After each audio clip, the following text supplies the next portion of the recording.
I'm Dave Evans, founder of the Mindfulness Café, and today we're going to talk about this week's practice, which is continuing on our theme of Dharma, living our Dharma.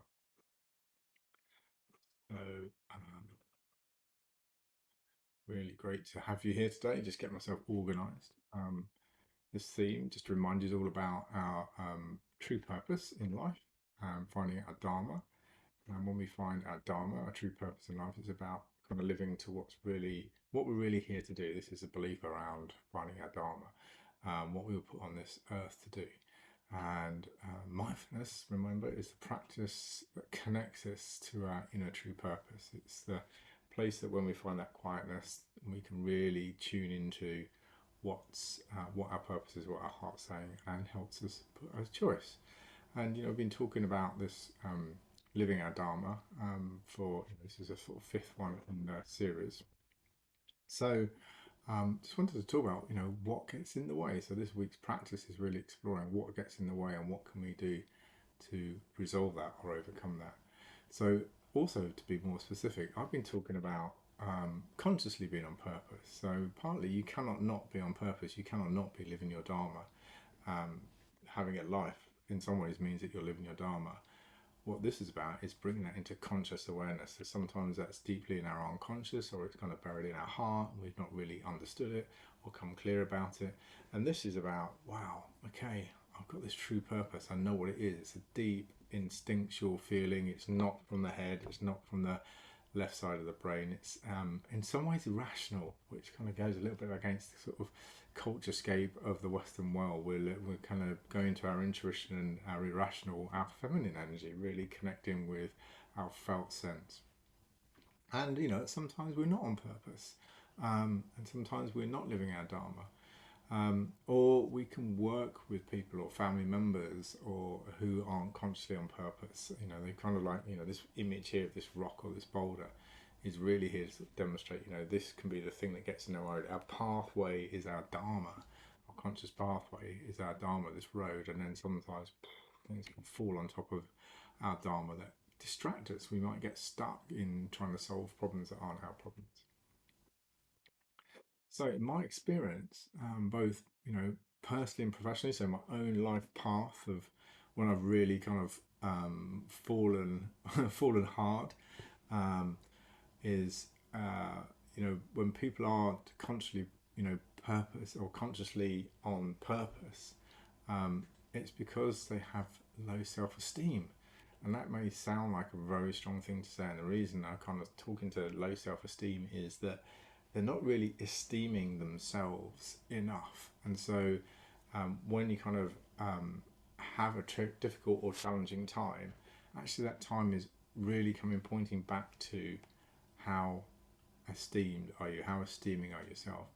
So what I mean by that is that it's possibly subtly that they don't hold yourself, and I've done it myself, don't hold myself as important and valuable, and so you allow things to happen or you become a victim of life starts happening to you. And it can it can look like abdicating and having a loving relationship with self, or abdicate from having that loving relationship with yourself. And so this can often show up with people who are really driven. So often people are really driven. What's underneath that, really right down at the bottom, and this may be challenging to hear, but I think it's important to hear, is that what's driving you is the feeling of not feeling enough, not having enough self-esteem, lack of faith in themselves. And so this whole behavior is about proving yourself. And so what can get in the way of really living your true dharma, so taking you on a direction, on a pathway which is off of your dharma because you're not esteeming yourself, so you're needing to prove yourself in some way, or you're abdicating from life in some way, is that not esteeming ourselves. So this is in the habit of that, getting to the habit of esteeming ourselves and so this is about recognizing situations that affect self-esteem. So it may be that there's particular people that you're around that may cause you to kind of step away from your self-esteem. It may be just recognizing those situations so that you can be more conscious about how you take care of yourself in those situations. Become aware of thoughts and beliefs, especially brawls. I love this term, brawls. mentioned this a couple of times in the Mindfulness Cafe. If I drop this pen like this and it falls on the ground, that is, we know that's going to happen. That's an absolute rule. Okay, gravity is an absolute rule. The tides going in and out is an absolute rule. The moon goes round our Earth and brings the seas in and out with it. You know, the sun rising and falling is an absolute rule. The seasons are absolute rules. We can all agree. You know, the kind of laws of physics or laws of quantum mechanics. They're absolute rules. And then we've got relative rules, and relative rules are the rules that we make up in our culture scape, rules that we make up to live together in harmonious or not in harmony as human beings. And they're called rules because sometimes those rules can become bullshit rules. The B stands for bullshit, rules, bullshit rules. And these bullshit rules are the things that can cause you to live to somebody else's rules. And through living in those rules or rules, you can stop being positive. You can stop living in high self-esteem. So this, you know, just become aware of the brawls, you know, that you may find even in kind of like families. You know, in my family in particular, um, I would say that the men were quite passive. They wouldn't stand up for themselves, and that was kind of like a bullshit rule. And you know, part of I guess my life has been breaking that chain and how I can be a gentleman, take a stand for myself, and be in right relationship with all the beautiful women around me. So, really interesting journey for me. Challenge negative thinking. Again, that's something that certainly in my early 20s, I had a lot of negative thinking in my life. Lots of tapes playing, which came from brawls about how I should be following my career, you know, being an engineer, job for life, blah, blah, blah, blah, blah. Was unhappy. So that can change. And then adjust your thoughts and beliefs. So, you know, these thoughts and beliefs can be adjusted. They're flexible, they're malleable, they're not fixed in stone. You know, encourage and get curious about having a growth mindset. Ask for help from friends and professionals, i.e., a good coach. But I think that's really important. Often asking for help is one of the things that can really kind of start to shake things up. And it's an act of esteem, right? It's an act of taking care of yourself, being asking for help, being vulnerable and open, allowing yourself to let in the good. It's amazing. Be kind to yourself. Kindness is such a beautiful way of esteeming yourself, and kindness may be saying no sometimes, it may be having a bath, it may be meditating. There's all kinds of ways that you can be kind to yourself. I find personally exercise as well, just burning off those stress hormones. You know, we get adrenaline and cortisol growing in our body or building up in our body. Light exercise, a walk or a gentle jog can just be the thing that removes that and helps you kind of come back to your center. I said it earlier, you know, a growth mindset is one that really is about esteeming ourselves. So rather than having black and white success or failure, living in the gap, this is about, you know, living in the growth. What is it I've succeeded? How have I succeeded? And then notice the impact. Just notice the impact of that.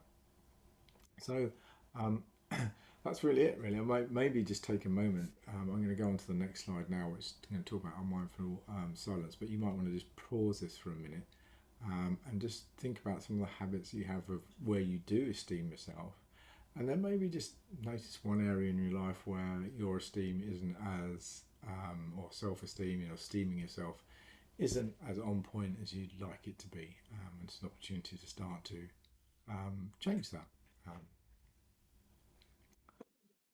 okay, so if you've paused, welcome back. I'm just going to share with you the next slide now, which is all about the mindful silence practice for today.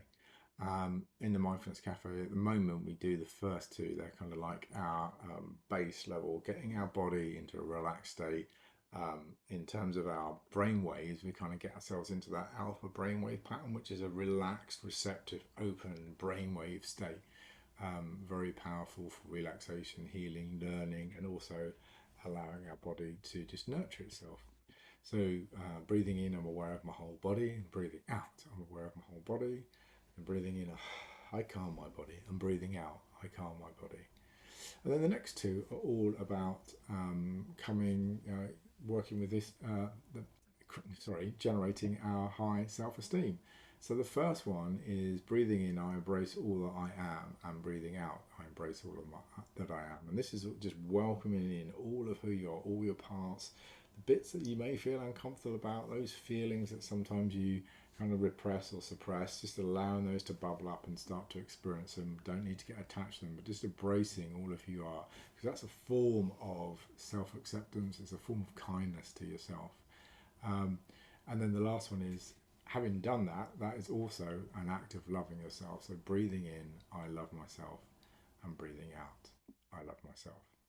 Um, as this is recording, what I'm going to invite you to do now is do your mindfulness practice. Just pause this video at this moment, and go away and or sit down and do your mindfulness practice, whether it's 5, 10, 15, 20 minutes. The choice is yours. And then when you finish your practice, just unpause this video and I'll share the thought for the week. Have a lovely practice.